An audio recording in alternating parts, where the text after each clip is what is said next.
ಮಹಾದೇವಿ ಅಮ್ಮ ಶ್ರೀ ಚಕ್ರವಾಸಿನಿ ಮಹಾದೇವಿ ಅಮ್ಮ ಶ್ರೀ ಸಿಂಹವಾಹಿನಿ. ಅಪ್ಪಯ್ಯ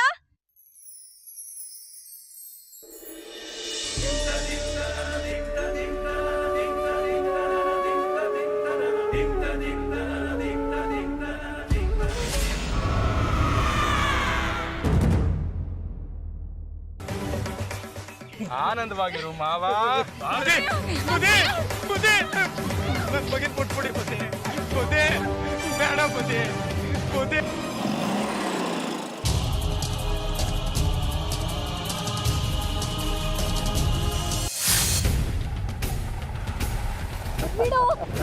ಬಿಡೋ ನನ್ನನ್ನ, ನಾನ್ ಮನೆಗೆ ಹೋಗ್ಬೇಕು. ಬಿಡೋ ನನ್ನ.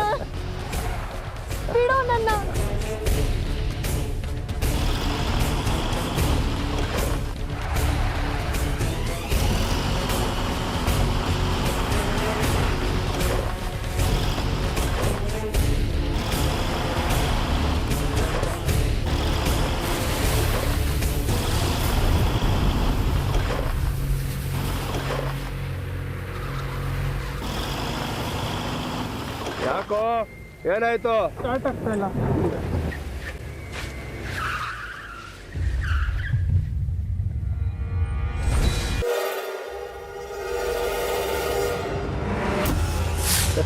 ಬಿಡೋ ನನ್ನ, ಬಿಟ್ಬಿಡೋ.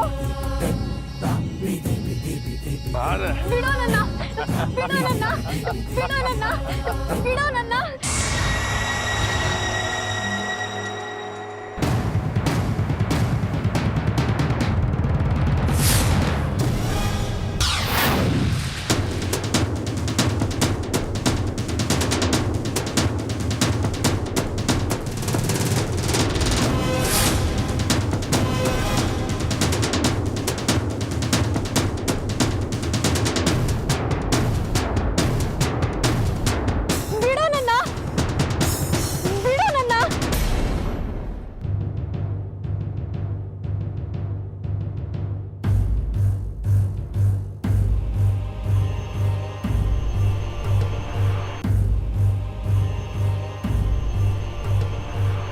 ಕಾಲರುದ್ರ ಸಿದ್ದೇಶ್ವರ ಕಡ್ಕಿ.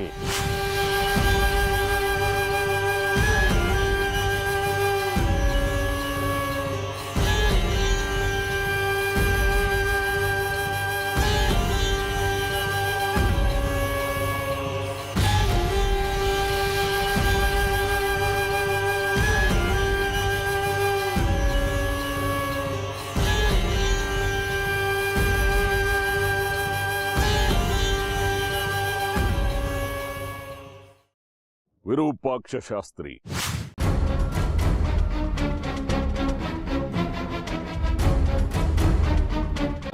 ಇನ್ಸ್ಪೆಕ್ಟರ್ ಮಾರಿಗುಡಿ, ಯಾಕೆ ಬೆಂಕಿ ಹಾಕಿದ್ರಿ?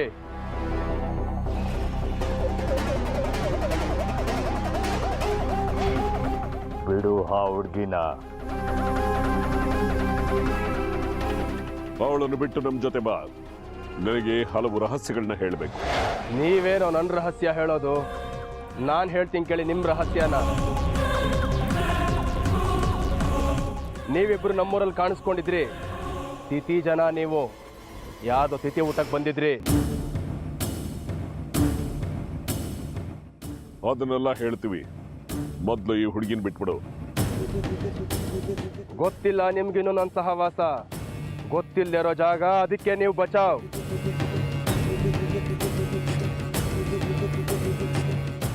ಕೈಗೆ ಸಿಕ್ಕಿರೋ ಬೇಟೆನ ಬಿಟ್ಟಿರೋ ಇತಿಹಾಸ ಈ ಮಾರಿಗುಡಿ ಪುಸ್ತಕದಲ್ಲೇ ಇಲ್ಲ.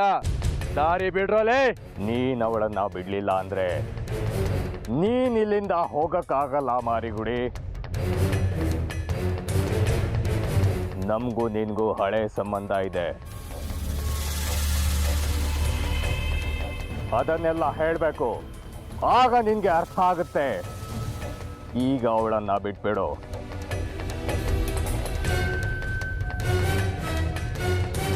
ಈ ಹುಡುಗಿ ಯಾವಾಗ ಬೇಕಾದ್ರೂ ನಿನಗೆ ಸಿಗ್ತಾಳೆ. ಆದ್ರೆ ನೀನ್ ನಮ್ ಜೊತೆ ಬಂದು ವಿಷಯಗಳನ್ನ ತಿಳ್ಕೊಳ್ದೇ ಇದ್ರೆ ನಿನಗೆ ನಷ್ಟ ಆಗುತ್ತೆ.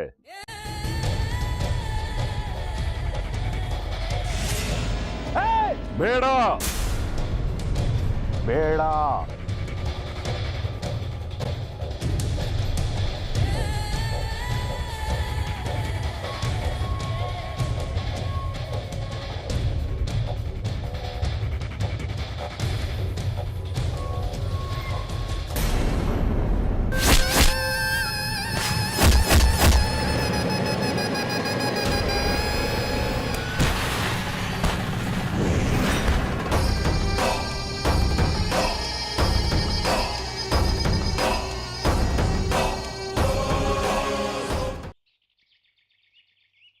ಏನೇ ಪತಿವ್ರತೆ, ನಿನ್ನನ್ನು ಒದ್ದು ಒಳಗಾಕಿ ಬೀಗ ಜಡ್ದು ನಾನು ಆಚೆ ಕಡೆ ನಾಯಿ ಥರ ಕಾಯ್ತಾ ಇದ್ರು ನನ್ನನ್ನು ಯಾಮಾರ್ಸ್ ಬಂದು ಇಲ್ಲಿ ಚಾಕ್ರಿ ಮಾಡ್ತಾ ಇದೆಯಲ್ಲ, ಎಷ್ಟೇ ಧೈರ್ಯ ನಿನಗೆ?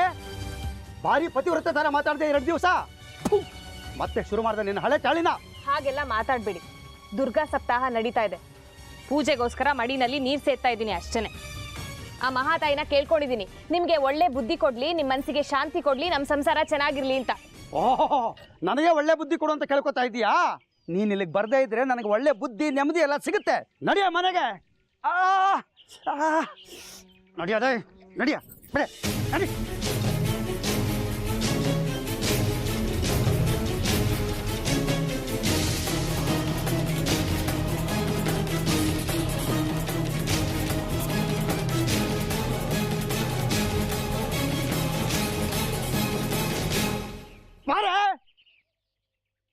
ಇದೇನಿದು ಅಲ್ಲಾಡ್ತಾ ಇಲ್ವಲ್ಲ? ನನಗಿಂತ ಶಕ್ತಿ ಬಂದ್ಬಿಡ್ತಾ ಇವಳಿಗೆ.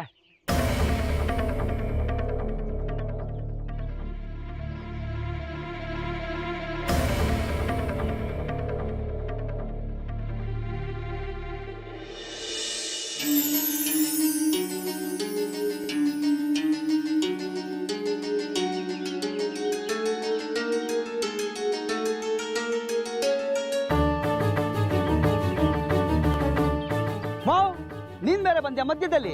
ಶಿವಪೂಜೆಯಲ್ಲಿ ಕರಡಿ ಬಿಟ್ಟಂಗೆ. ಇವಳು ನನ್ನ ಹೆಂಡತಿ, ಬಿಡಮ್ಮ ಕೈನ. ನಿನ್ನ ಹೆಂಡತಿ ಬಂದಿರೋದು ಅಮ್ಮನವ್ರ ಸೇವೆ ಮಾಡಕ್ಕೆ. ಸೇವೆ ಮಾಡಲಿ ಬಿಡು, ಅದರಿಂದ ನಿಮ್ಮಿಬ್ರಿಗೂ ಒಳ್ಳೇದಾಗತ್ತೆ. ಈಗಾಗಿರೋ ಒಳ್ಳೇದೇ ಸಾಕು, ಇನ್ನೂ ಒಳ್ಳೇದಾದ್ರೆ ಇವಳು ಶಾಶ್ವತವಾಗಿ ಇಲ್ಲೇ ಇದ್ಬಿಡ್ತಾಳೆ. ಬಿಡಮ್ಮ ಕೈನ.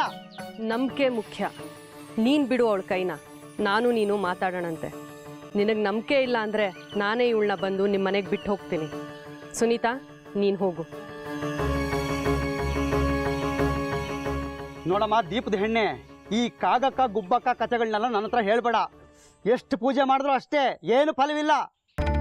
ನೀನು ನಿನ್ನ ಹೆಂಡತಿ ಸೇರಿ ದುರ್ಗಾ ಸಪ್ತಾಹ ಮಾಡಿ ಅಮ್ಮನವರು ನಿನ್ನ ಕೋರಿಕೆನ ಈಡೇರಿಸ್ತಾಳೆ. ಇದು ಖಂಡಿತ. ಆಯ್ತು, ಅವ್ರು ಈಡೇರಿಸ್ಲಿಲ್ಲ ಅಂದ್ರೆ ನಾನು ನಿನ್ನ ಕೋರಿಕೆನ ನಡೆಸ್ಕೊಡ್ತೀನಿ. ಇದಾಗ್ಬೋದು. ಮಾತು ಕೊಡ್ತಾ ಇದೀಯಾ? ಇದಕ್ಕೆ ಇವರೇ ಸಾಕ್ಷಿ. ನೀನು ಹೇಳ್ದಂಗೆ ನಡ್ಕೊಳ್ದೇ ಇದ್ರೆ ಚೆನ್ನಾಗಿ ಕುಡ್ಕೊಂಡ್ಬಂದು ದೇವಸ್ಥಾನದ ಎದುರುಗಡೆ ಇರೋ ನಿನ್ನ ದೀಪದಂಗಡಿನ ಓಡಾಯಿಸ್ಬಿಡ್ತೇನೆ. ಆಯ್ತು, ಹಾಗೆ ಮಾಡುವಿಯಂತೆ. ನನ್ನ ಕೋರಿಕೆ ಏನು ಅಂತ ಹೇಳ್ಬಿಡ್ತೀನಿ, ಕೇಳಿಸ್ಕೊ. ಆಮೇಲೆ ನೀನು ಅದೆಲ್ಲ ಹೇಳಿದ್ದು ಇದೆಲ್ಲ ಕೇಳಿದ್ದು ಅಂತ ಮೋಸ ಮಾಡಬಾರ್ದು. ಹೇಳು. ನಾನು ನನ್ನ ಹೆಂಡತಿ ಇವ್ರ ಮನೇಲಿ ನಡೀತಾ ಇರೋ ದುರ್ಗಾ ಸಪ್ತಾಹದಲ್ಲಿ ಭಾಗವಹಿಸ್ತೀವಿ. ಅದಕ್ಕೆ ಪ್ರತಿಯಾಗಿ ನನ್ನ ಹೆಂಡತಿ ನನಗೊಂದು ಮಗುನ ಎತ್ಕೊಡ್ಬೇಕು. ಇವನ್ ಮಾತು ನಂಬೇಡಿ. ಇವನು ಹುಚ್ಚುಚ್ಚಾಗಿ ಏನೇನೋ ಹೇಳ್ತಿದ್ದಾನೆ. ಸುನೀತಾ ತಾಯಿ ಆಗದೆ ಇರೋದಕ್ಕೆ ಇವನೇ ಕಾರಣ. ಅವಳು ಈ ಜನ್ಮದಲ್ಲಿ ತಾಯಿ ಆಗದೆ ಇರೋ ಹಾಗೆ ಮಾಡಿಟ್ಟಿದ್ದಾನೆ. ಆಯ್ತು, ನಿನ್ನ ಆಸೆ ಈಡೇರುತ್ತೆ.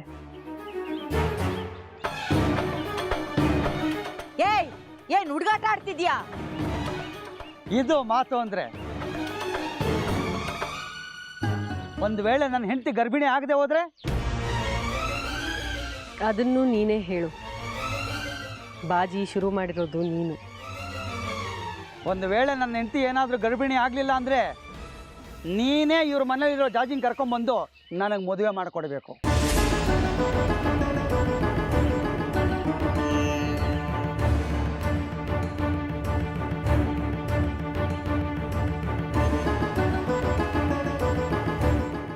ಅದಕ್ಕೆ ಇವ್ರು ಯಾರು ತೊಂದರೆ ಕೊಡ್ಕೂಡ್ದು. ಒಪ್ಪಿಗೆನಾ? ಒಪ್ಕೋಬೇಡಿ, ಒಪ್ಕೋಬೇಡಿ. ಜಾಜಿನ ಹೇಗಾದ್ರೂ ಮಾಡಿ ಪಡ್ಕೋಬೇಕು ಅಂತ ಹಠ ಇವನಿಗೆ. ಅದಕ್ಕಾಗಿ ಇವನು ಏನ್ ಬೇಕಾದ್ರೂ ಮಾಡ್ತಾನೆ.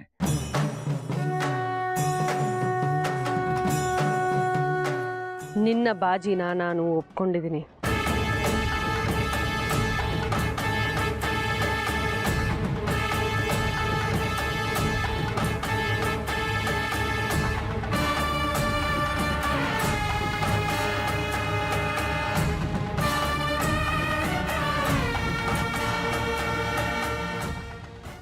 ಈಗ ನಾನು ಹೇಳೋದನ್ನ ಕೇಳಿಸ್ಕೊ.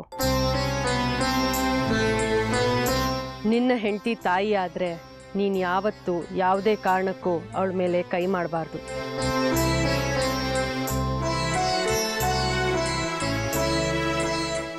ಸರಿ ಆಯ್ತು.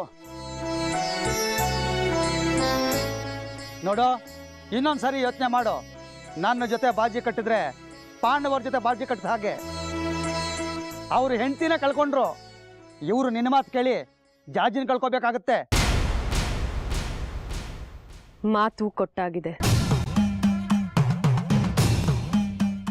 ದೇವತೆಗಳು ಕೊಟ್ಟವರ, ಇಟ್ಟ ಶಾಪ ಯಾವತ್ತೂ ಸುಳ್ಳಾಗಿಲ್ಲ.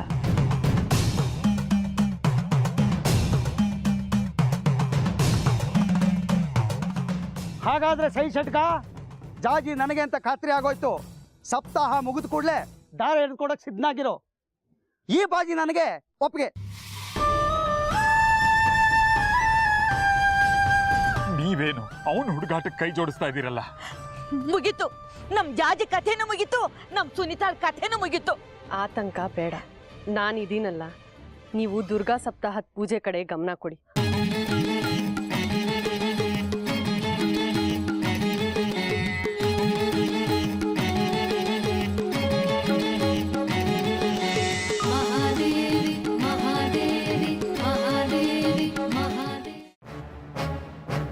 ಜಾಜಿ, ಎಲ್ಲಿ ಹೋಗ್ಬಿಟ್ಟಿದ್ದೆ?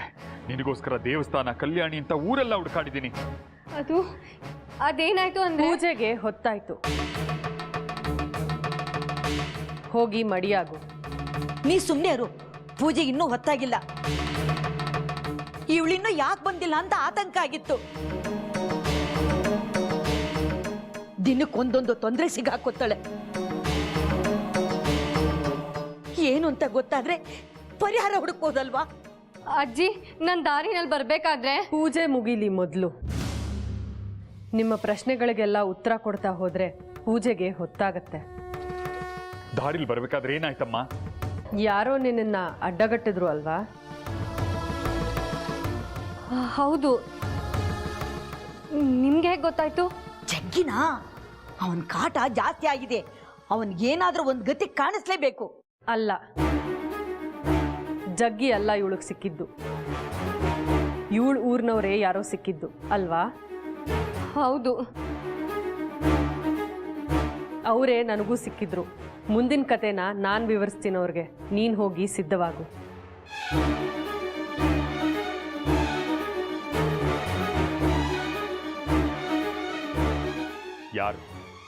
ಯಾರು ಅವಳನ್ನ ಅಡ್ಡಗಟ್ಟಿ ತೊಂದರೆ ಕೊಟ್ಟಿದ್ದು? ನನಗೂ ಹಳೆ ಪರಿಚಯ. ಆ ಊರಿನ ಜನಗಳನ್ನೆಲ್ಲ ಕಾಯೋರು.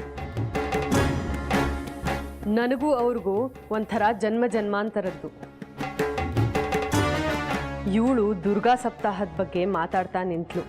ಅವರು ದುರ್ಗಾ ಸಪ್ತಾಹ ಎಲ್ಲ ಯಾಕೆ ಮಾಡ್ತೀಯಾ, ಬಾ ನೀನು ನನ್ನ ಜೊತೆ ನಿಮ್ಮೂರಿಗೆ ಹೋಗೋಣ ಅಂತ ಮಾತಿಗೆ ಮಾತು ಬೆಳೆಸ್ತಾ ನಿಂತರು. ಇವಳು ನೀವು ತಪ್ಪು ತಿಳ್ಕೊಂಡಿದ್ದೀರಾ ಅಂತ ದುರ್ಗಾ ಸಪ್ತಾಹದ ಪೂಜಾ ಫಲದ ಬಗ್ಗೆ ಮಾತಾಡ್ತಾ ನಿಂತ್ಕೊಂಡ್ಳು. ಅದಕ್ಕೆ ತಡವಾಯಿತು. ಆಗ ನಾನು ಇನ್ನೇನೋ ಅಂತ ಗಾಬರಿ ಆಗ್ಬಿಟ್ಟಿದ್ದೆ. ಈ ನಡುವೆ ಆ ಜಗ್ಗಿ ಕಾಟ ಬೇರೆ ಇದೆ ನೋಡಿ. ಈಗ ಎಲ್ಲ ಸಮಸ್ಯೆಗಳು ಬಗೆಹರಿತಲ್ಲ. ನೀವು ಸಿದ್ಧವಾಗಲ್ವಾ ಪೂಜೆಗೆ? ಹಾ, ನೀವು ಮನೆಯಲ್ಲೇ ಇದ್ರಿ. ಅಲ್ಲಿ ನಡೆದಿದ್ದೆಲ್ಲ ನಿಮ್ಗೆ ಹೇಗೆ ಗೊತ್ತಾಯ್ತು? ನನಗೆ ಎಲ್ಲ ಗೊತ್ತಾಗತ್ತೆ.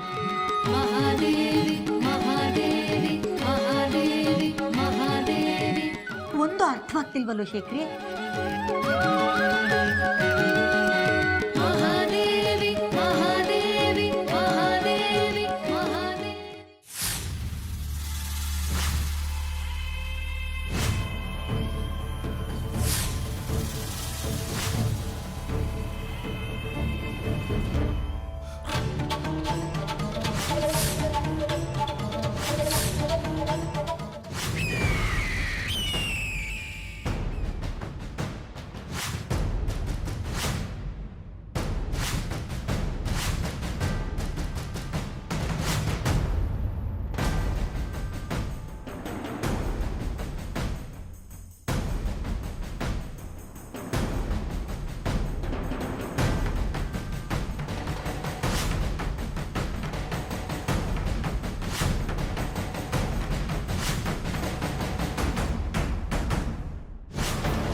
ಪುರಾಣ ಬಿಡ್ತಾ ಇದ್ದೀರಾ? ನನ್ನನ್ನೇನು ದೊಂಬರಾಟ ಆಡೋ ಮಂಗ ಅನ್ಕೊಂಡ್ರ? ಆ ಜಾಜಿಗೂ ನಿಮಗೂ ಏನು ಸಂಬಂಧ? ಎಲ್ಲ ಸೇರ್ಕೊಂಡು ಮಸ್ಲತ್ ಮಾಡ್ತಾ ಇದ್ದೀರಾ? ನನ್ನ ಸುದ್ದಿಗೆ ಬರಬಾರ್ದು. ಎತ್ತು ಹಾಕೊಂಡು ಹೋಗಿ ಏರೋಪ್ಲೇನ್ ಹತ್ತಿಸ್ಬಿಡ್ತೀನಿ. ಆ ಕೆಲಸ ಈಗಲೇ ಮಾಡ್ತಿದ್ದೆ, ಆದರೆ ನಾನು ಬಂದಿರೋ ಕೆಲಸ ಇದಲ್ಲ, ಅದಕ್ಕೆ ಬಿಡ್ತಾ ಇದ್ದೀನಿ. ಮಾರಿಗುಡಿ ನಿಂತ್ಕೋ. ನಿನ್ಗೊಂದು ದೊಡ್ಡ ಕೆಲಸ ಇದೆ, ಉತ್ಕೃಷ್ಟ ಸಾಧನೆ ಇದೆ. ನನ್ನ ಸಾಧನೆ ಅಂತ ನನಗೆ ಗೊತ್ತಿದೆ. ಶೇಖರನ ಅಡುಗೆ ಕಾಂಟ್ರಾಕ್ಟ್ ಮನೆ ಹುಡುಕಿದ್ರೆ ನನ್ನ ಗುರಿ ನಂಗೆ ಸಿಗತ್ತೆ. ದೊಂಬರಾಟದ ನನ್ನ ಮಕ್ಕಳ ಮಾರಿಗುಡಿ, ಅವನನ್ನ ತಡಿಬೇಡ. ಅವನು ಎಲ್ಲೂ ಹೋಗಲ್ಲ. ಊರಿಗೆ ಬಂದಿದ್ದಾನೆ, ನೀರಿಗೂ ಬರ್ತಾನೆ.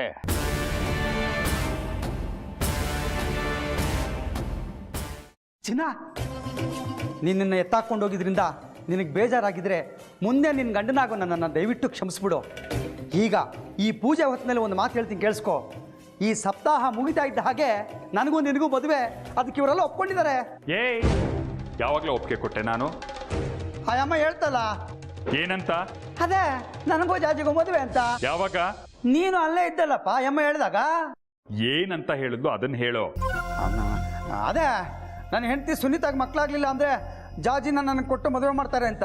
ಹಾ, ಒಂದು ಮಗು ಆಗಕ್ಕೆ ಎಷ್ಟು ಕಾಲ ಬೇಕು ಅಂತ ಸರಿಯಾಗಿ ಗೊತ್ತಾ ನಿನಗೆ? ಮಗು ಆಗೋದಕ್ಕೆ 9 ತಿಂಗಳಾಗಬೇಕು ಅಂತ ನನಗೆ ಗೊತ್ತು, ಆದರೆ ಮಗು ಆಗುತ್ತಾ ಇಲ್ವಾ ಅಂತ ತಿಳ್ಕೊಳ್ಳೋದಕ್ಕೆ ಅರ್ಧ ಗಂಟೆ ಸಾಕು. ಆದ್ರೆ ಅದಕ್ಕೂ ಸಮಯ ಬೇಕು, ಅಲ್ಲಿವರೆಗೂ ಬಾಯಿ ಮುಚ್ಕೊಂಡಿರೋ.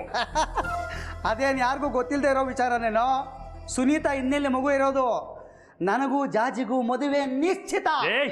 ಅದೆಲ್ಲ ಮಾತಾಡೋಕ್ಕೆ ತುಂಬಾ ಸಮಯ ಇದೆ. ಈಗ ಸುಮ್ಮನೆ ಇರೋ ಹಾಗಿದ್ರೆ ಇರೋ, ಇಲ್ಲದೆ ಇದ್ರೆ ಗಾಡಿ ಬಿಡ್ತಾ ಇರೋ. ಅವಳು ಮುಂದೆ ನನ್ನ ಹೆಂಡತಿ ಆಗೋಳು, ಅದಕ್ಕೆ ಮುಹೂರ್ತ ಗೊತ್ತಿಲ್ಲ. ಇನ್ನೊಂದು ಸತ್ಯ ಅಂತ ಮಾತಾಡಿದ್ರೆ ನೋಡು. ಏನೋ ನಿನ್ನ ಮಗನ್ ಕರಿತೀಯಾ? ಇಲ್ಲ, ಇದೇ ತೆಂಗಿನಕಾಯಿ ತಗೊಂಡು ಬುಲ್ಡೆಗೆ ಹಾಕ್ಬಿಡ್ತೀನಿ ನೋಡು. ಇದೇನಪ್ಪ ಇದ್ದಿದ್ದಂಗೆ ಹೇಳಿದ್ರೆ ಎದ್ದು ಬಂದು ತೆಂಗಿನಕಾಯಿ ನೋಡ್ತಾರೆ. ಹೋಗ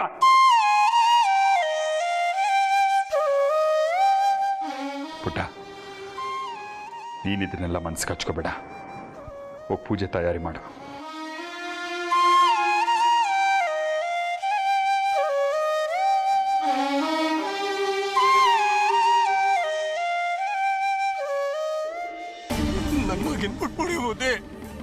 ಇನ್ನು ಇವಳು ಚಿಂತೆ ಬಿಟ್ಬಿಡೋ ತಮಟೆ. ನಿನ್ನ ಪಾಡ್ ನೀನು ನೋಡ್ಕೊ. ಇಲ್ಲಿಗೆ ಹುಲಿ ಚಿರತೆ ಬರೋದಿರ್ಲಿ, ಕಾಗೆ ಹದ್ದುಗಳು ಬರೋದಿಲ್ಲ, ನಾಯಿ ನರಿಗಳು ಮೂಸೋದಿಲ್ಲ.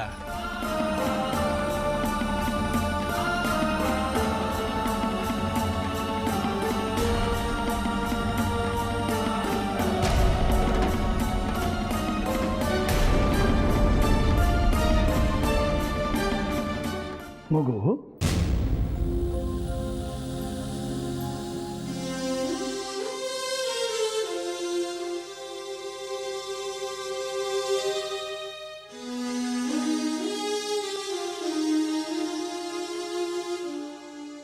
ಯಾಕಮ್ಮ ಹೇಗೆ ನಿಂತಿದ್ಯಾ? ಪೂಜೆ ಶುರು ಮಾಡಬೇಕಲ್ವಾ? ಅಜ್ಜಯ್ಯ, ನೀವೆಲ್ಲರೂ ನನ್ನನ್ನು ಮಗಳು ಅಂತ ನೋಡ್ತೀರಾ, ಆದರೆ ಆ ಜಗ್ಗಿ ಅವ್ರು ಮಾತ್ರ ಯಾಕೆ ನನ್ನನ್ನು ಬೇರೆ ಥರ ನೋಡ್ತಾರೆ? ಮನುಷ್ಯನ ಮನಸ್ಸು ಯಾವಾಗಲೂ ಚಂಚಲನಮ್ಮ. ದೇಹಕ್ಕೆ ವಯಸ್ಸಾಗ್ತಾ ಹೋಗುತ್ತೆ, ಮನಸ್ಸಿನ ವಯಸ್ಸು ಚಿಕ್ಕದಾಗ್ತಾ ಹೋಗುತ್ತೆ. ದೇಹಕ್ಕೆ ವಯಸ್ಸಾದಾಗ ಕೆಲವರ ಮನಸ್ಸು ಅದ್ರ ಜೊತೆ ಮಾಗೋದಿಲ್ಲ. ಜಗ್ಗಿ ಅವರು ನನ್ನನ್ನು ಮದುವೆ ಆಗುವಂತ ಪೀಡಿಸ್ತಿದಾರಲ್ಲ, ನೀವು ನನ್ನನ್ನು ಅವ್ರಿಗೆ ಕೊಟ್ಟು ಬಿಡ್ತೀರಾ? ಎಲ್ಲಾದರೂ ಉಂಟೆ ಮಗು, ಅವನೊಬ್ಬ ಅವಿವೇಕಿ, ಹುಂಬ. ಕೆಲವರಿಗೆ ಒಂದೊಂದು ಸಲ ಹೀಗೆ ತಲೆ ತಿರುಗುತ್ತೆ. ಅವನು ಹೇಳ್ದ ಅಂತ ಅವನಿಗೆ ನೀನು ಕೊಟ್ಟು ಮದುವೆ ಮಾಡಿಬಿಡ್ತೀವ? ಅದ್ರ ಬಗ್ಗೆ ಚಿಂತೆ ಮಾಡಬೇಡ. ನಾಯಿ ಬೊಗಳ್ತಿರ್ಬೇಕು, ಆನೆ ಹೋಗ್ತಿರ್ಬೇಕು ಅಷ್ಟೇ. ಆದರೂ ನನಗೆ ಯಾಕೋ ಹೆದರಿಕೆ ಆಗ್ತಿದೆ ಅಜ್ಜಯ್ಯ. ನಾನು ಇಷ್ಟೆಲ್ಲ ಹೇಳ್ತಾ ಇದ್ರು ನಿನಗೆ ಧೈರ್ಯ ಬರ್ತಾ ಇಲ್ವಾ?